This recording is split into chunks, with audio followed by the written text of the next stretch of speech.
વડોદરામાં વધુ એક ફાયરિંગની ઘટના. ગોત્રી વિસ્તારમાં એરિના 48 ફ્લેટમાં ફાયરિંગની ઘટનાથી મચી ચકચાર. વડોદરા શહેરમાં દિવસે ને દિવસે ગુનાખોરીનો આંક વધતો હોય તેમ લાગી રહ્યું છે. વડોદરા શહેરમાં ફરી એક વખત ગત મોડી રાત્રિએ ફાયરિંગની ઘટના બની છે. મળતી માહિતી અનુસાર વડોદરા શહેરના ગોત્રી વિસ્તારમાં આવેલા એરિના 48 ફ્લેટમાં ફાયરિંગ જેવી ઘટનાથી ચકચાર મચી હતી. બીજા માળે આવેલા ફ્લેટ નંબર 201ની બાલ્કની તરફ ગોળી આવી હોવાની આશંકા વ્યક્ત કરાઈ છે. ગોળી બાલ્કનીનો કાચ તોડીને ડ્રોઈંગ રૂમ સુધી પહોંચી હોવાનું પ્રાથમિક તપાસમાં સામે આવ્યું છે. અચાનક ગોળીનો અવાજ સંભળાતા જ રહીશોમાં ભયનો માહોલ ફેલાયો હતો. આ ઘટનાની જાણ થતાં જ વડોદરા તાલુકા પોલીસ તાત્કાલિક સ્થળ પર પહોંચી હતી અને તપાસ શરૂ કરી હતી.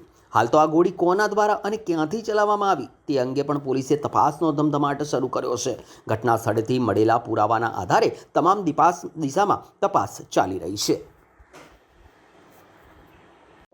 મારે અત્યારે એક ફોન આવ્યો હમણાં કે જલ્દી આવો ને ભાઈ, એટલે હું તરત ત્યાં જેને કહેવાય કે બાજુની અંદર ગયો.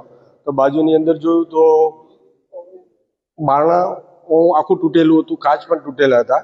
એટલે સ્વાભાવિક રીતે જોયું તો લગભગ 1, 2 અને 3 એટલે આખો ફ્લેટ ચીરીને જેને કહીએ એ કંઈક વસ્તુ ટકરાઈ પહેલાં એવું લાગ્યું. પછી અમે નીચે બધું જોયું તો નાનું એવું બુલેટ્સનું જેને કહેવાય કે પાછલો જે ભાગ કે આગલો જે હોય એ અમને અત્યારે ત્યાં મળ્યો. એટલે અમે તરત પોલીસને જાણ કરી અને પોલીસ પણ અત્યારે આવી ગઈ છે અને અત્યારે અંદર એ તપાસ કરી રહી છે.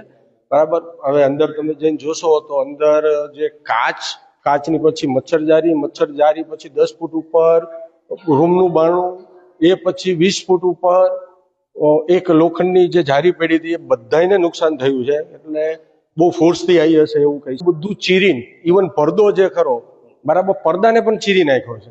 પડદાની અંદર પણ આટલો નાનો હોલ છે.